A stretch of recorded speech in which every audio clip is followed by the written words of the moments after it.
Welcome to Victor's Children, a podcast from so-called Canada talking socialism from below. My name is David Campfield. I live with my partner and cat in Winnipeg, Manitoba, which is in Treaty 1 territory, the traditional territory of Anishinaabe, Cree, Ojibwe, Dakota, and Dene peoples, and the homeland of the Métis Nation. All those of us in the Canadian state who aren't Indigenous need to commit ourselves to the struggle against settler colonialism. Victor's Children is a member of the Harbinger Media Network, which is a community working to support and promote left podcasts in Canada. Check out other shows like Tech Won't Save Us, Anti-Girl Boss Socialist Club, and Alberta Advantage. You can look at the shows list at harbingermedianetwork.com.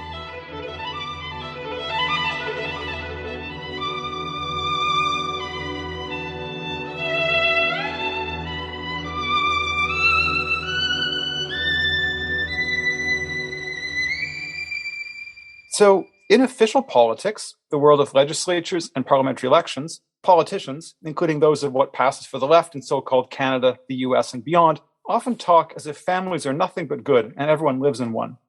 This is also true for most union leaders, leaders of LGBT organizations, and other prominent voices on the left in its broadest sense. I have in front of me actually the winter 2022-2023 issue of Our Times, Canada's independent labor magazine, and on the back cover, there's an ad from the National Union of Public and General Employees, which says, family, it's what we are, and lists all the different provincial affiliates of NUPG, and describes family as the basic unit in society, people not related by blood, but who share deep and meaningful bonds, descendants of a common ancestor, or fourth definition, a group of people united by certain convictions or a common affiliation. And this really stuck in my mind as I was reading Family Abolition, the book by Emmy O'Brien, which we're going to be discussing today. Of course, the reality of families is very different from the way that they're depicted in official politics. In the book Family Abolition, Capitalism, and the Communizing of Care, Emmy writes, "The family is a joy for some, a necessity for most, and a nightmare for too many. The family is a limit to human emancipation and a limit to our imagination." The book argues that a transition to communism, that is, a free society without class division or state power, would need to move beyond the family. I think Emmy's book is the best new contribution to communist theory I've read for quite a while, and I'm very glad to welcome her to Victor's Children. So would you like to introduce yourself? Sure. Thank you so much for having me on, David. I appreciate your work and your thinking. This is the first interview I've had really specifically focused on family abolition. I've been doing a lot of interviews the last year and a half around Everything for Everyone, the novel that I co-wrote. And family abolition has certainly come up in a lot of conversations, and I've talked about papers I've written, but this is what I hope is the first of many conversations about my forthcoming book. So my name is Emmy O'Brien. I live in Brooklyn, New York. I'm a trans woman and write communist theory and have been on the left for a while, for 25 some years. And I teach queer studies as an adjunct at Gallatin, a school of New York University, and particularly interested in sort of the intersections of queerness and capitalism in a variety of ways. I also work as a psychotherapist, and Family Abolition is my second book. The first, Everything for Everyone, An Oral History of the New York Commune, 2052 to 2072, was co-authored and appeared from Common Notions last year, and it depicts a kind of speculative future that includes family abolition and a successful global communist revolution. Yeah, I'll just say that I think Everything for Everyone is a wonderful book, and if listeners are interested, you should definitely find that book, and you can read, there's a discussion about it that was published in Midnight Sun magazine, and that's based on a podcast recording on the Solidarity Winnipeg podcast. So those are some leads for people who might want to follow up about that very interesting work of speculative fiction. So could you tell listeners what led you to write Family Abolition? Sure. Most immediately, I coordinated a multi-city study on revolutionary feminism and helped edit a reader that we put together covering a century of thinking about gender and sexuality on the far left. And one of the things I noticed in working on that is in each sort of phase, each period we were looking in, people had a lot of different kinds of critique of the family as a really important plank or dimension of communist thinking.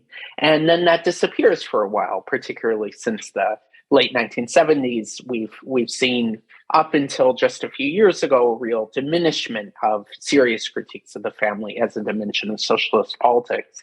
One of the things that struck me in working on that reader was what people meant by family seemed to vary tremendously. So I was very interested in developing a historical materialist analysis of trying to make sense of how the role of family has changed over the course of the history of capitalist development, particularly the role of the working class family, and how at different moments of mass working class struggle throughout history, that the critique of the family in its particular place in capitalist reproduction and white supremacy has played a really integral role in reflecting kind of the farthest limits of thinking about gender and sexual freedom within the revolutionary left.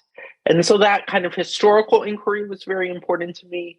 There were a number of contemporary issues that were also weighing on me a lot. I coordinated the New York City Trans Oral History Project for many years, and the interviews with trans New Yorkers about their lives, about their systems of taking care of each other and survival, the sort of strategies of mutual aid and chosen family that have been a huge part of New York City history, particularly in Black and Latina communities, but elsewhere as well, that was really influential for me. And I began over the course of years to think of family abolition as a way of more deeply and thoroughly integrating how we think about gender, sexuality, our care relations to each other, our private domestic lives into broader questions about capitalist society and the possibility of communism.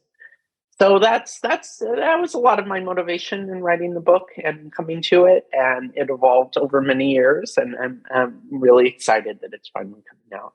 Yeah, I'm very glad that it's out and coming out very soon. And I would just mention that what you say about the history of this is interesting, because when I came into the far left at the end of the 1980s, there was a kind of a trace of some brief mention in the politics that I encountered, which was in the International Socialists, which fairly orthodox, although we thought we were more unorthodox than we actually were, group at the time. This was part of the political horizon, but not something that was developed. And I do think that over the years, I came across this idea less, but it has begun to make a resurgence in the politics of the far left. So it's an interesting time. In the book, you argue that families, markets, and states make capitalism's ongoing reproduction possible. So can you share your thoughts on how the family in particular contributes to that process?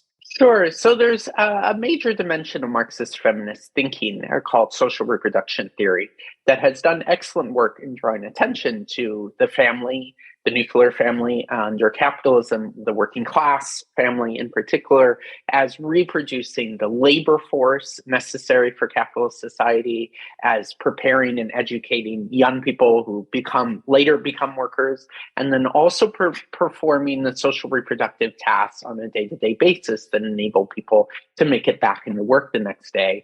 So that's a whole dimension of the book, and an important one in my mind.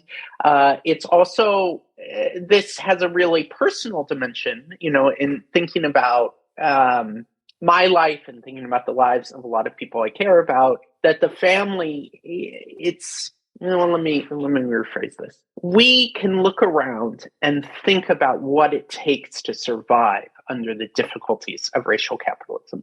That there's so much violence and atomization and isolation, that the family plays a very powerful and very important role as a strategy of survival for working class people, people of color, all sorts of people, that forming private households, gathering a small number of people who you create long-term commitments to is necessary in many ways to survive in capitalist markets and against racist state terror.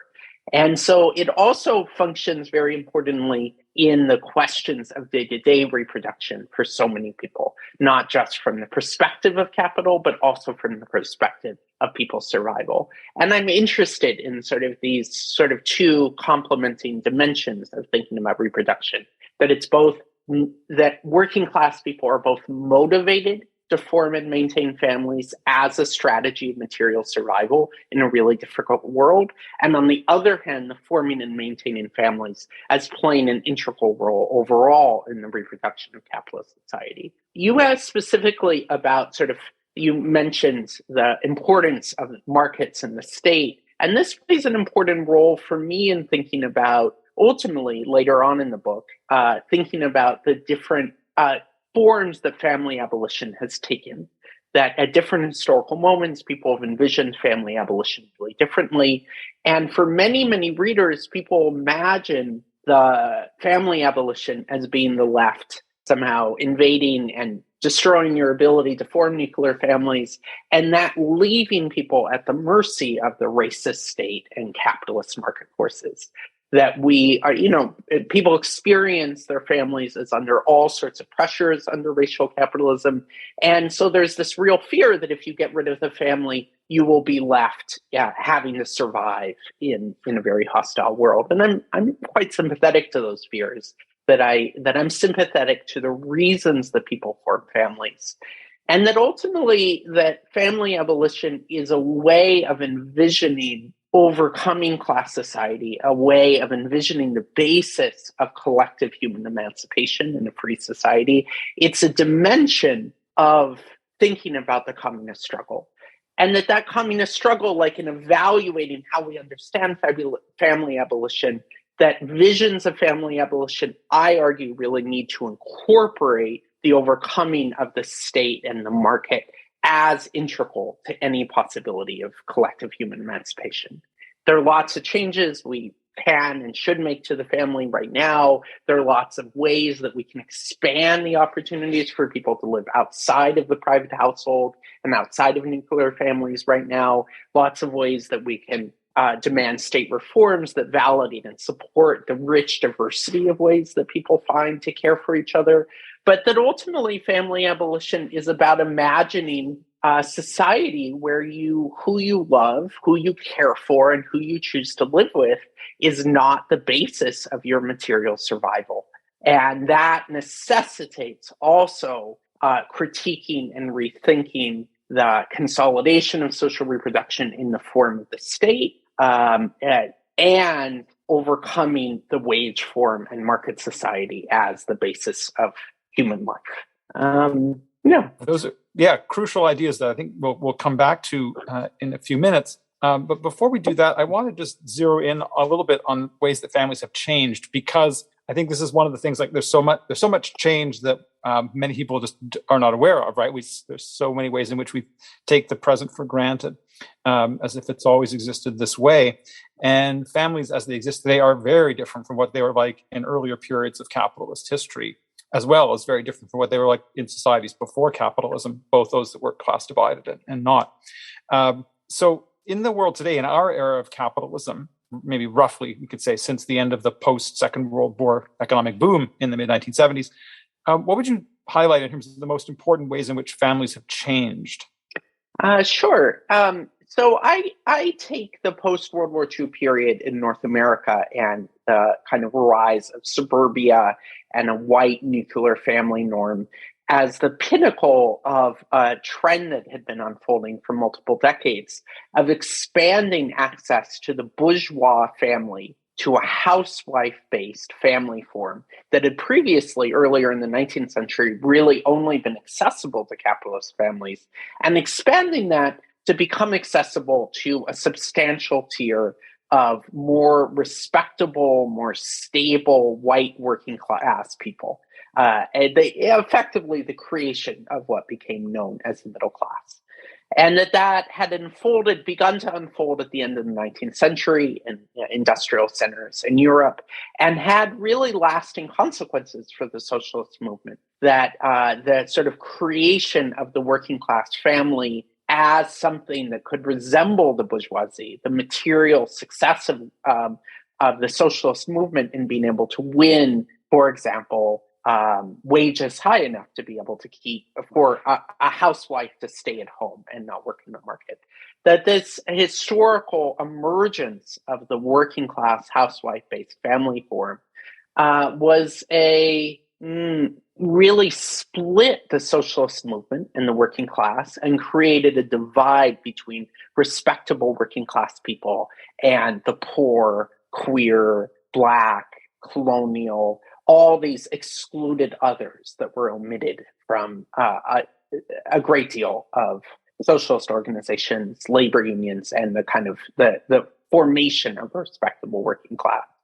And so this is a history I trace at the end of the 19th century, and then it's unfolding in the 20th century. And then after World War II, both the massive economic development of the United States through the construction of the suburbs, the centrality of the family ideal as a part of a regressive rolling back of the gains of Black people and LGBT people or queer people in the post-war era, and the sort of reassertion of a kind of gender conservatism linked to a politics of racist, homophobic capitalist development in the US.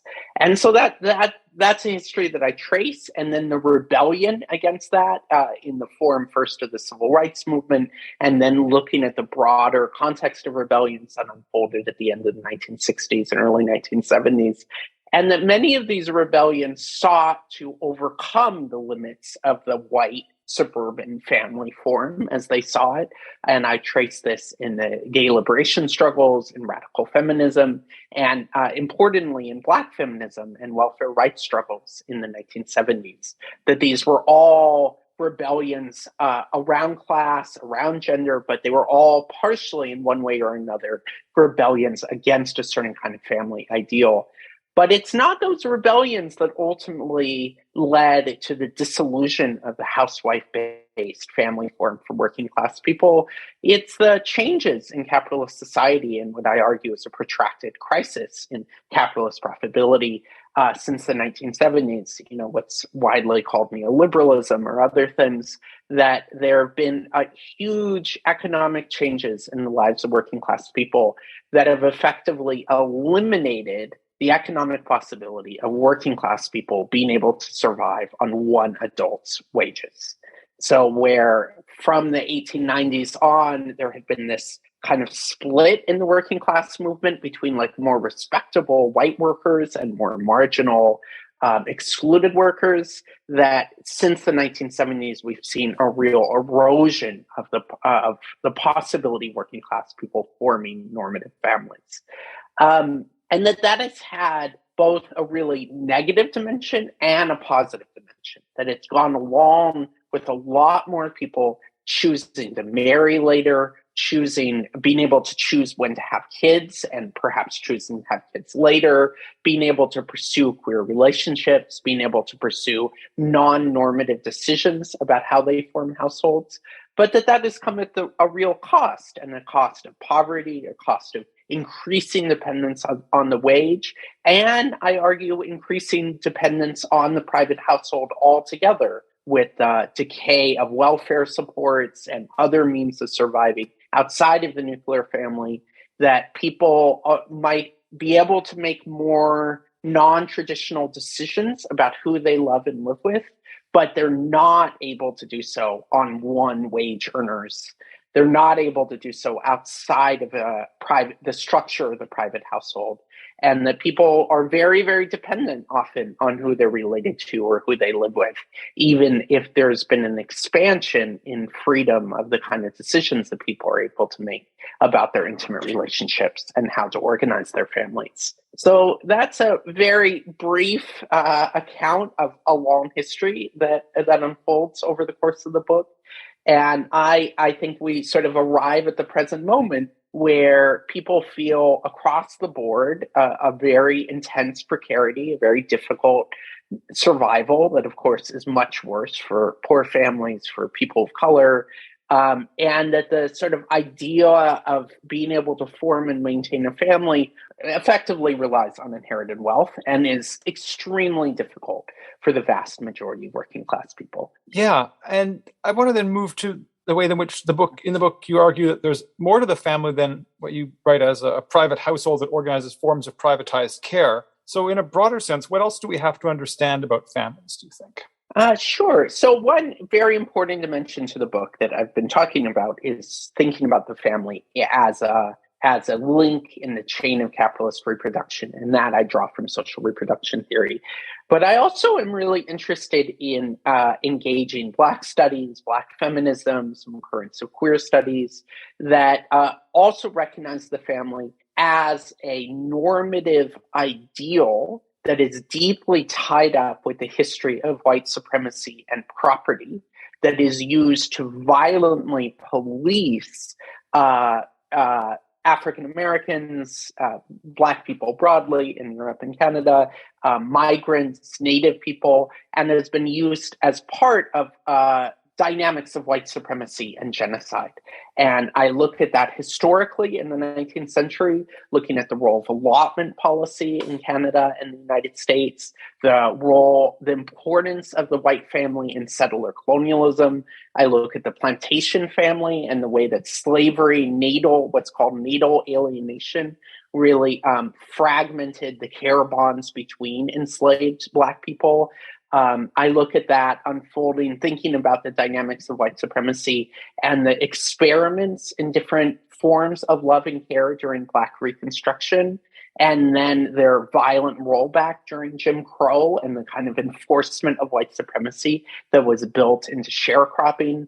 And then I'm very interested in the ongoing role of the family policing system in the state intervening in destroying and eroding strategies of care between Black people, between migrants, between Indigenous people, and that this sort of history of external violence, often from the racist state, as playing a very, very important role in the history of the family. And in my mind, family abolition has to be both the overcoming of a universal dependency on the private household, but also a destruction and radical reimagining of the racial politics of a family norm being the means through which care relations are evaluated and policed. And then I also link that to thinking about the internal violence within families, that the isolation within the private household, the dynamics of privacy that have been such an important part of the formation and consolidation of nuclear families, the dynamics of patriarchy and heteronormativity, the imposition of gender norms on children. Right now, there's a lot of news about the right wing trying to roll back the ability of trans children to be able to transition, trying to criminalize transition altogether. And it's been magnificent and very beautiful for me to see over the course of the last 2 decades, the proliferation of children coming out as trans and pursuing genders that resonate with them, and that I think is one of the most positive things that's happened in our society in many ways, and that has been taken up in this far right panic and attack on trans children. But even the way even a sort of liberal perspective is defending trans children through asserting the rights of parents who want to support their child's transition. And that's a great thing to do. Of course, we should support parents who are supporting their children's transition and defend them against right-wing attack. But that leaves another whole question about what happens to all the trans children who grow up, who are unfortunate enough to be born into really transphobic and violent families. And that's a fate that many, many people face, that one's family is the most likely place that we are to be raped, to be violently beaten, to be murdered, that the family is organized as a site that enables a tremendous amount of violence. And we have very little recourse in how to deal with that Child Protective Services is an extremely racist system that does very little to actually protect children. And relying on the state to sort of intervene in nuclear families has really not been successful. And that we need to think much more deeply about the sorts of social forms that could actually enable gender freedom for children. So I think, yes, the book does look at this multidimensional, highly contradictory set of relationships that we have in families as they exist today. And then as you see it, the political response to all of this should be a perspective of family abolition. And I think it's very thoughtful the way in which the book notes, and I'll quote here, family abolition is not a slogan to rally around, nor a platform that can easily win people over. And that made me think, in some ways, perhaps it's a bit like the idea of degrowth, which raises important ideas that are not easily understood because of the extent to which today most people assume growth and family are both inevitable features of any imaginable society. Although I do also recognize that I think family abolition, in the way you advance it, is more coherent than most forms of degrowth politics. So could you then maybe say a little bit more? You've said some already, but explain more for listeners about how you understand what family abolition means. And importantly, and I think this is, again, one of the great features of the book, what it doesn't mean. Sure.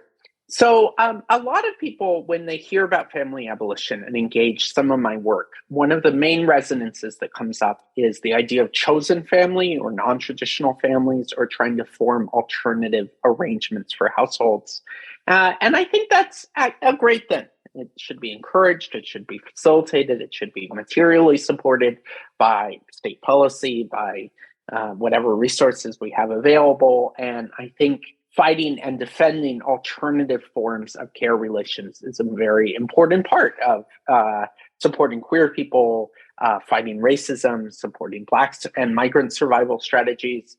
That is not ultimately the focus of my book. I do have a chapter about it, and it is important to me, and it certainly has been important in my personal life.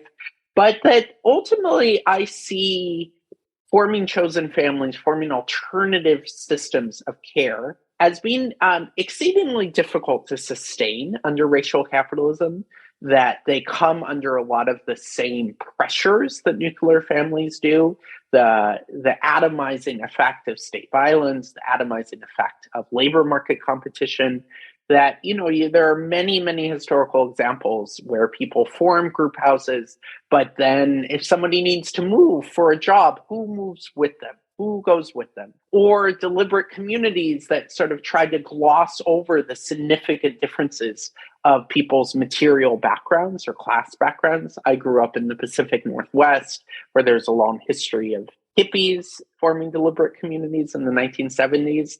And then when there'd be a crisis or there'd be a challenge, some people would have a material safety net to fall back on from often their extended family, and other people wouldn't and might end up in prison or lost in drug addiction or all sorts, that there's a fragmenting, stratifying effect to the dynamics of racial capitalism that make it very difficult to build and sustain alternative family forms. So that's one thing that I grapple with in the book and try to think about, that I support chosen families, I support alternative family arrangements. I think we should pursue them, but they run into real limits. And ultimately, family abolition will require a profound remaking of the state and the market. It requires an overcoming of racial capitalism. And I argue that family abolition is a necessary dimension of trying to theorize how a revolutionary overcoming of class society and a commitment to communist emancipation, to envisioning a society rooted in from each according to their needs to each according to their ability, that necessarily would require a radical transformation in how we live together and how we care for each other in our private domestic lives. And I am very interested in many historical examples when large numbers of working class people have been in rebellion together, how that begins to transform the intimate relations between people. So in terms of what family abolition isn't, I'm very adamant that family abolition is not promoting, supporting, or enabling racist states intervening and destroying care relations between people of color.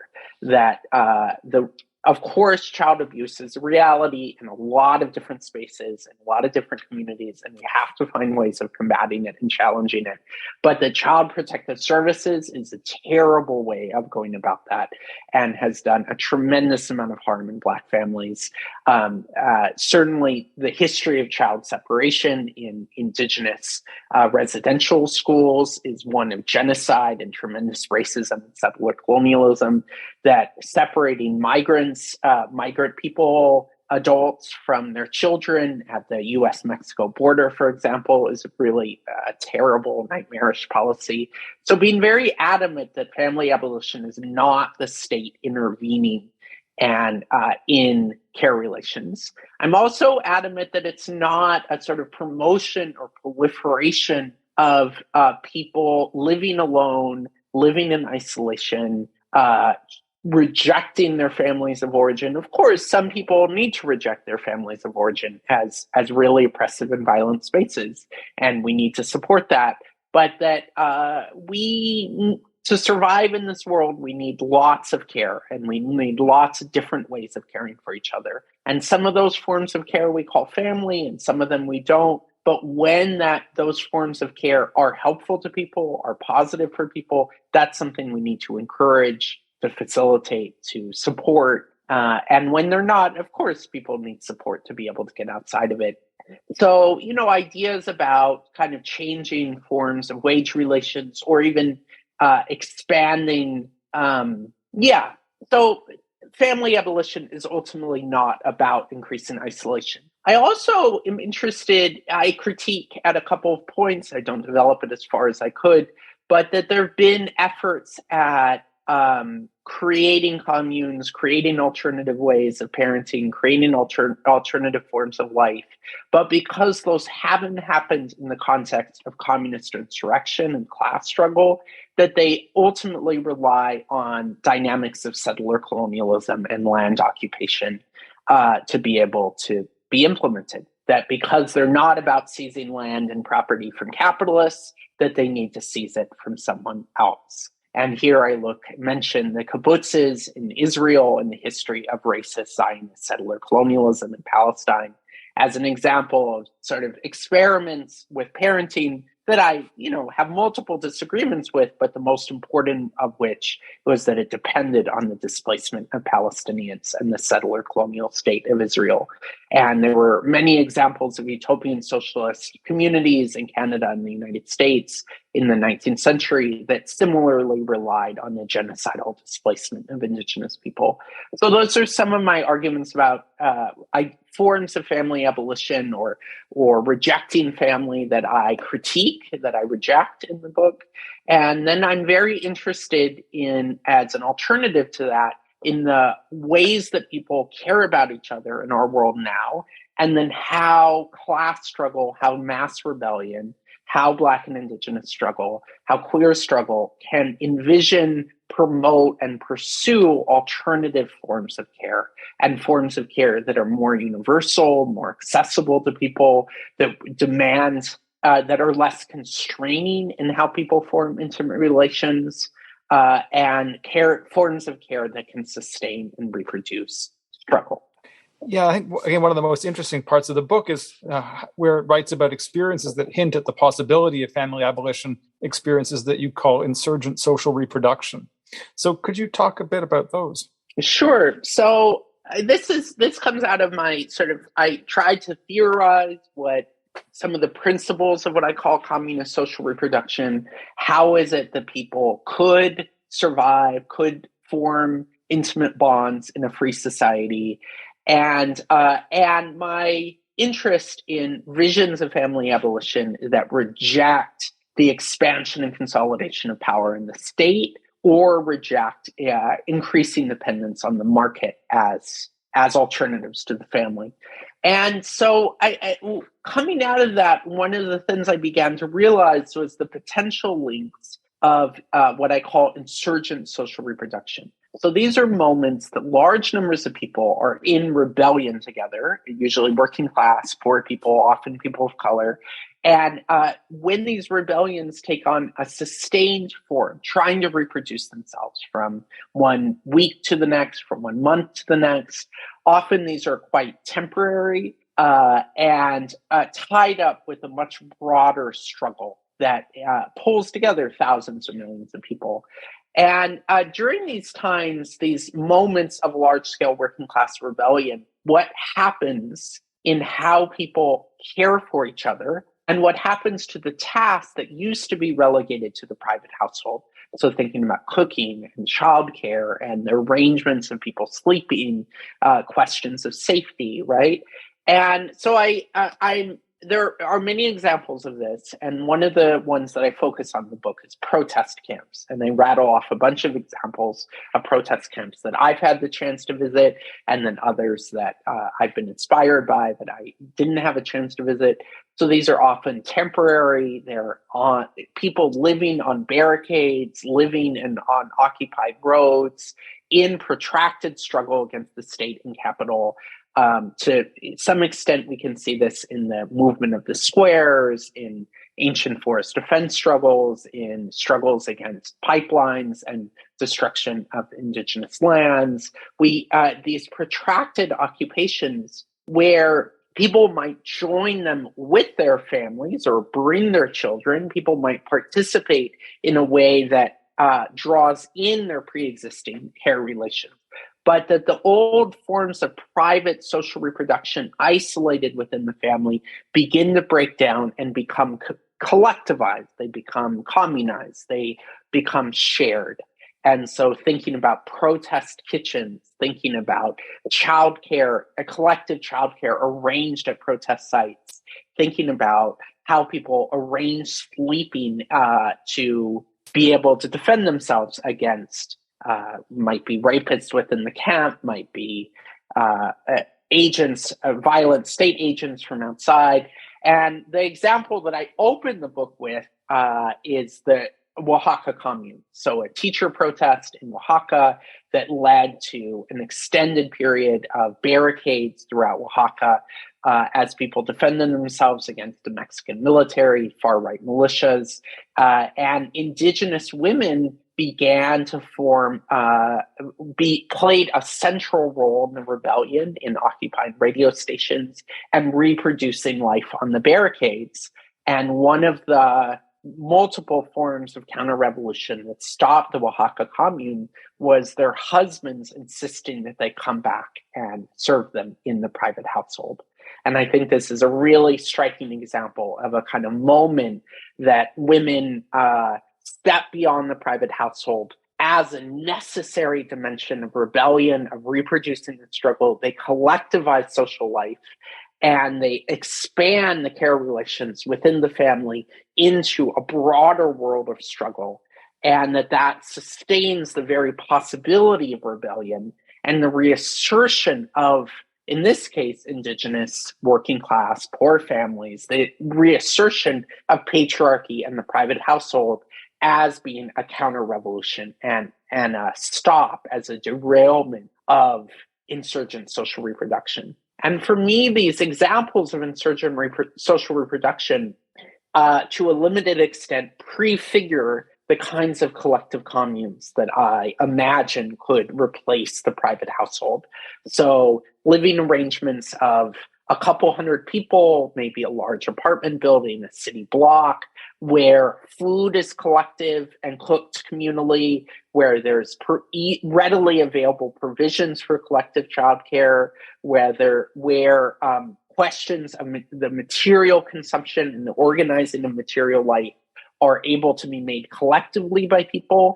And then within those material conditions, people might form romantic partnerships, they might choose to raise children, but that if you separate from your spouse, or a child, has a violent falling out with their parents or whatever it is, that because the economic unit is not the private household, but this broader organization of the commune, that it becomes possible to make other needed decisions based on people's specific circumstances, where everyone can get the care that they need, everyone can get the material support that they need, and it doesn't have to be organized around the private household. So it doesn't affect people's material conditions to make alternative choices about who they want to love and who they want to live with.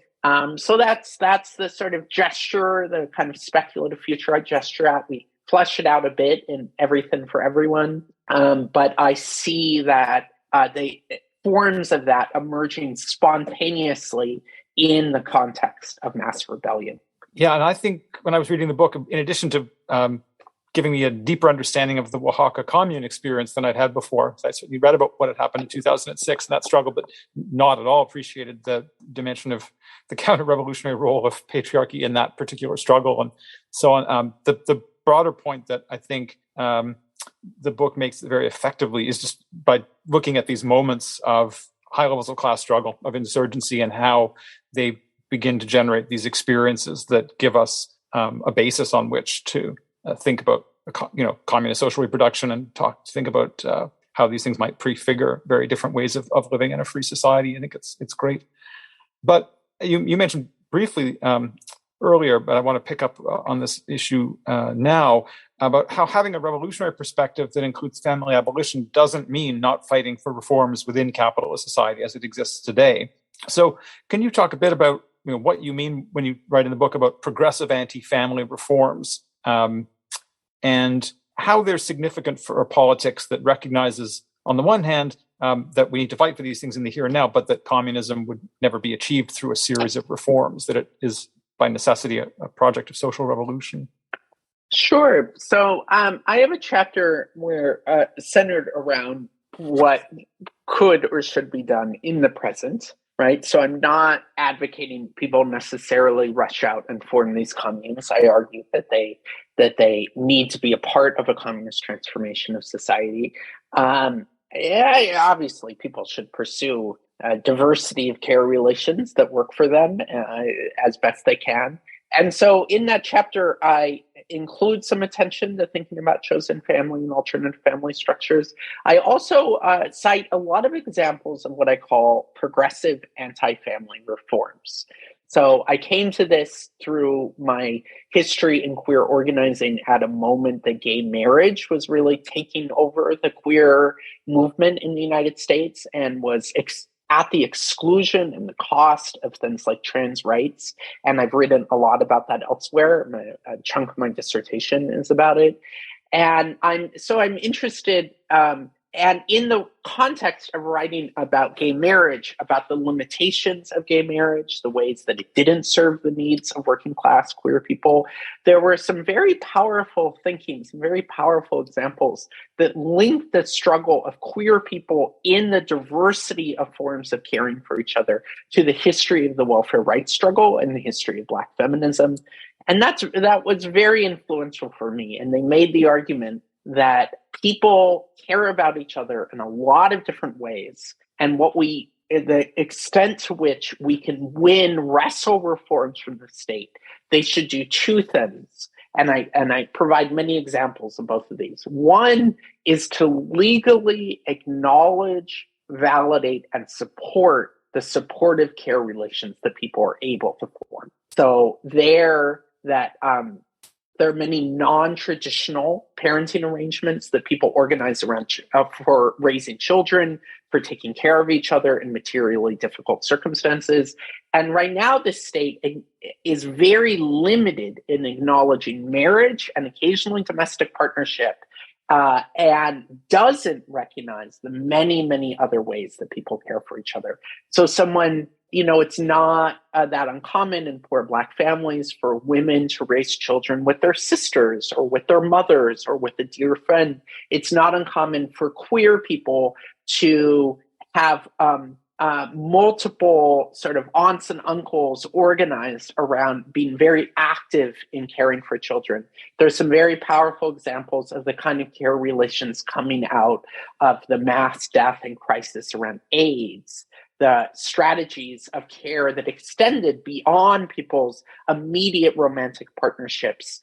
So this is in the context where people might be quite alienated from their extended families, but have become sick, and the long-term forms of care that are really an important part of the history of queerness. And that all of these should be validated and supported by the state. It should be very easy, the extent to which the state has any concern about other adults who might play important roles in parenting, in medical decisions, and household decisions. It should be very easy for any working class person to cheaply and quickly be able to designate the other adults that they are interdependent with. So if, for example, if two people want to stay together in the shelter system, it's very difficult to do if they're not married.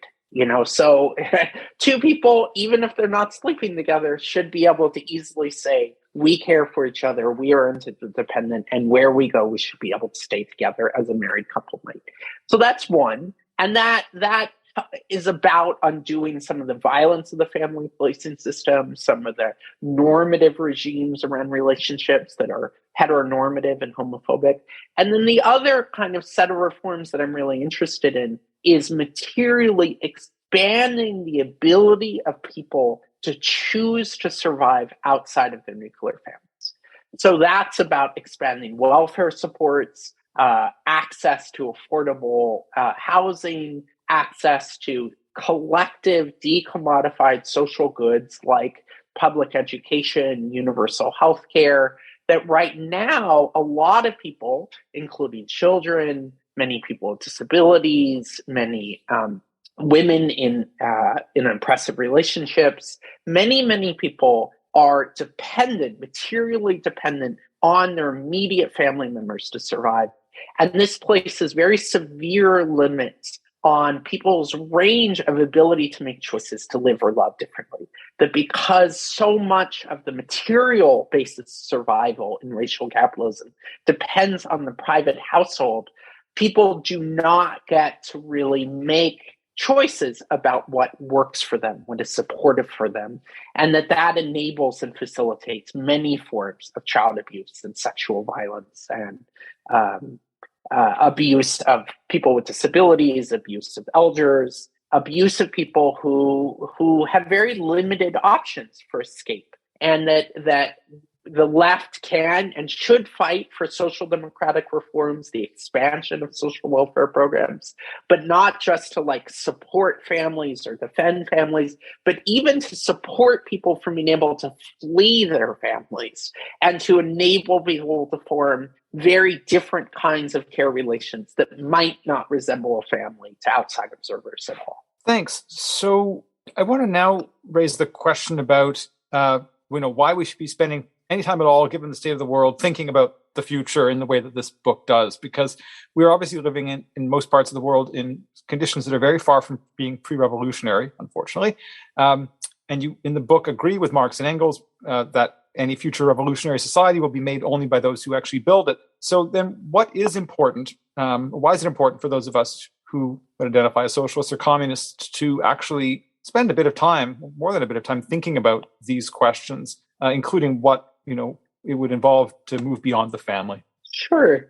I think that the family has, for a while now, has had a very strong grip on the consciousness of socialist communists, that it has constrained and shaped how the left has thought about the world that we live in right now and the world that we're fighting for.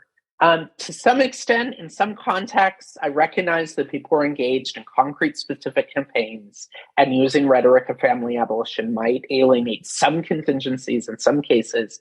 But I think it's very dangerous for the left to take normative assumptions about what working class people believe or what they care about, and then imposing that and restricting the kinds of visions that we're willing to talk about, we're willing to pursue, and we're willing to theorize. That there are a lot of examples of this blanket condemnation of thinking beyond the family, and that I think are very costly for queer people, for lots of people, that we are not envisioning what a free society could be like, but we're also limiting the range of ways that we think about struggles in the present, that struggles to go beyond the family, the way that various struggles move people outside of the family, I think are a very powerful dimension of struggle as it unfolds in the present. And I cited the example of trans youth. I cited the example of the Oaxaca commune and forms of collective social reproduction that emerged there, that these are struggles happening in the present that are not confined ideologically solely within the family. And to understand them that way is to not do them justice, to not recognize the extent to which rebellions not only take the form of people like defending the right to be able to form a family, but also take the form of people yearning to go beyond the kinds of normative care relations that we define as family and beyond the private household altogether. So that's a whole dimension. It's a way of understanding struggles as they are unfolding in the present. And then I'm also a believer that even though talking about the future is not about creating a blueprint for people to implement, right? I'm not necessarily by any means imagining that some future struggle will read either of my books and then try to implement them as a plan for a free society in the way that some utopian socialists did, and Marx very rightly critiqued them, but that how we theorize what a free society could look like, could mean, could have very powerful implications for how we organize now and how we talk and engage now. So one example of that is I think the abolition of police is probably not ever going to be possible in a society based on private property. I think police abolition is a revolutionary horizon, and that there are all sorts of reforms that we can fight for in the present that talking about police abolition as a revolutionary horizon draws attention to. So the need to massively defund the police, the need to significantly expand radical alternatives to policing, the need to develop other strategies for addressing violence and community-based conflict, that talking about the abolition of the police as a revolutionary horizon, as many, many people, young people started to do around the George Floyd rebellion, becomes a way of evaluating, critiquing, and rethinking the kinds of reforms that we ask for in the present. So drawing attention to the limits and problems of things like giving the police more sensitivity trainings or body cameras and giving them more money in order to do that, right? That recognizing the police itself as a deeply racist, destructive, violent institution at its core is a necessary analytic dimension of being able to identify what sort of immediate reform proposals are likely to do way more harm than good. And similarly, in evaluating the kinds of social welfare programs that we want to fight for, the sorts of state recognition that we want to fight for, that social welfare supports, we need those that enable people to leave their families if they choose, to live differently if they choose, and not programs that further reinforce, that restrict people into normative family regimes. And I also think that there are a lot more people out there who recognize that something is very wrong and very limited about depending on the private household for our survival. And that COVID, I think, really drew people's attention to that trying to raise a child with the labor of one or two or three adults is grossly inadequate, that we are all dependent on much broader systems of support in order to be able to survive. And that being trapped with your family at home is actually really quite horrific for many, many people. And that a left that continually hammers away at idealizing the family as the only legitimate means of organizing social life, I think ultimately doesn't speak to the many, many people who don't feel comfortable in their families, who want to live differently, who want to find broader and alternative forms of care and recognize that the private household is not a sustainable way of organizing social life. Yeah, I think it is really important to be thinking about this because we're in a historical moment where we both have, the horrors of capitalism being more widely understood by, people, and there's a sense of a growing yearning for something other than capitalism, and yet it's so difficult for people to think about a world beyond capitalism. And I think this extends to then, people taking the market for granted as something which must inevitably exist, or taking state power as something which must always exist, and then the family as well. So I think any renewal of a genuinely socialist or communist politics needs to be actually thinking about the transcendence of each of those three. And your book really contributes to that, by understanding the integration of those, and focusing on the family within that. And so I do think one of its best features is what it has to say about the kind of society that's ultimately possible, necessary, and worth fighting for, which should be our political horizon. And the book says this should be a society with, I'll quote here, a commitment to making non-alienated care available to all. Family abolition is the dimension of care specific to a classless society. A free society is one built on mutual care. And certainly this spoke to me. I've always felt that this kind of transformative understanding of care is central to socialist politics. And even though it's not something that was, written about at any length, when I became a socialist, it did seem to me to be part of the vision. And I remember that, again, this would be in the late 1980s, a political button that I acquired in the group that I had joined said Reds Care, which was both a pun on Red Scare, challenging this because this is before the collapse of Stalinism. But I think it was also just trying to challenge the idea that, revolutionaries are a bunch of uncaring people, and that it's somehow our vision is about bread but not roses, or only one rather than both. And yet, once we understand capitalism as a society that's founded on alienated labor and social atomization and competition and so on, and once we recognize the way that oppression distorts our relations, with each other in so many ways, that then I think understanding that the society we're fighting for is about changing the way, not just giving people, of course, access to water, food, and shelter, and control in their workplaces and so on, but also fundamentally about allowing us to care for each other in ways that we're unable to under capitalism because of the tyranny of the market and the state and oppression.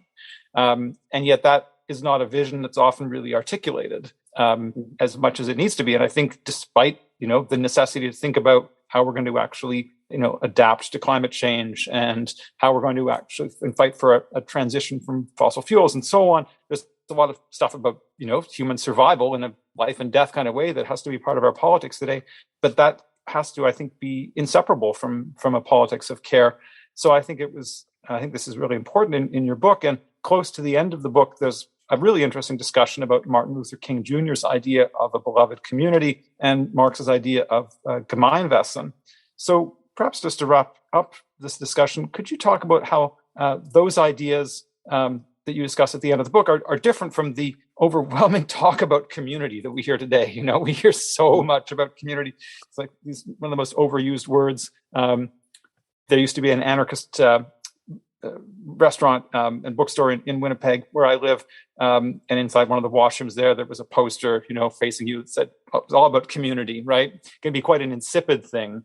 And yet it represents people grasping for something or trying to think about something. So can you talk about those themes of community that you closed the book with and why they matter for those of us who yearn for liberation today? Yeah, that was all quite beautifully said. Thank you, David. Both care and community, I think, are deeply alienated under capitalism and take really quite destructive and often very harmful forms, and are also concepts that are really overly laden with a romantic. They take the place on some level of people being able to talk about communism or being able to think about a free society, that we imagine community when what we wish for is to think beyond the dynamics of racial capitalism. And I'm very skeptical to the extent to which community exists at all, that people form communities, they do their best, they sort of form underground music scenes or networks of mutual care or networks of friends or sort of doing their best, cobbling together relationships, but those are extremely transitory, that I think they often require the considerable labor and enthusiasm and free time of young people. They rarely survive various kinds of shocks and difficulties. I was involved in writing a book that is coming out shortly from Pinko called Investigating the Concept of Accountability. And in our closing essay, we talk about the extent to which wanting to hold people accountable for interpersonal harm within the left often relies on an idea of community, the community as the alternative to to using the court system, right? Or something like that. And people try to hold people accountable through a community, but the community doesn't quite exist. It sort of unravels the moment people are trying to rely on it in a crisis. And that ultimately the kinds of communities that we yearn for are not going to be possible under capitalism. That communities are working class communities precisely do not have the property and means of production to be able to assure their material survival. That communities are either sort of organized as like authoritarian property-based cults in various ways that are focused on their own reproduction at the exclusion of the outside world, or if they are, actually inclusive places that working class people can participate in, that they lack the material means of being able to persist in the tremendous violence of racial capitalism. And that when we speak of community, we are yearning for something else. We are yearning for something that we have not yet figured out how to create, and ultimately something that will require the overcoming of class society. That what we mean by community is our yearning for communism. And I'm interested in two concepts that I explore at the end of the book. One is when Martin Luther King Jr. Talking about beloved community. And he was very explicit. The beloved community is an envision of a horizon of human transformation, a possibility that emerges over the course of struggle and the radical transformation of society. He was particularly interested in the overcoming of white supremacy, anti-Blackness, racial segregation as a phenomenon, and people being able to encounter each other with love, with care in a way that's not possible in our world right now.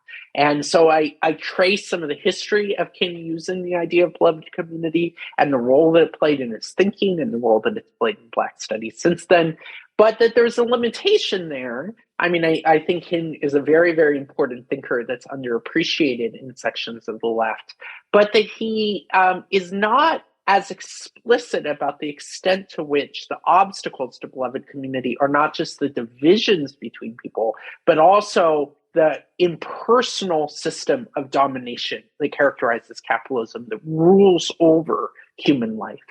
And that Marx, and you pronounced it better than I could, I really have to get the German down for Gemma Weissen, that Marx, he uses this word community that later becomes important for Kamat and Bordiga and others, that Marx uses this idea of community not as something that already exists, that is already readily available to people, but something that emerges over the course of struggle, that is a generalized and shared space of human realization, of fulfilling our possibilities as humanity, and something that emerges as the horizon of communism.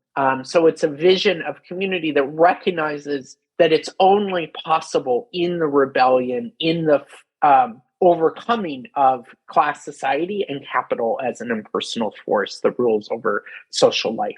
So it's a concept that appears in his early work, that reappears a handful of times, and that has been, I think, underappreciated by currents of the Marxist tradition. But recognizing community as like King, as a revolutionary horizon, rather than as sort of a normative thing that's readily available for us to all fall back on. And so this is how I close the book, as sort of a community of red care, of red love, sort of thinking about care not in the highly alienated, very limited, very distorted ways that we're able to live it right now, but that family abolition is a commitment to creating the material conditions for a society built on universal human care. And that, of course, is central to human emancipation, which is what it's all about. So thank you, Emmy. I just want to remind people, the book is Family Abolition, Capitalism and the Communizing of Care, and it's going to be published in June 2023 by Pluto Press. So make sure you get a hold of that. Thanks so much for coming on to Victor's Children to talk about it. My pleasure. It was an honor to be here, and I really appreciate the thoughtfulness of your questions and comments. And please keep up the excellent work.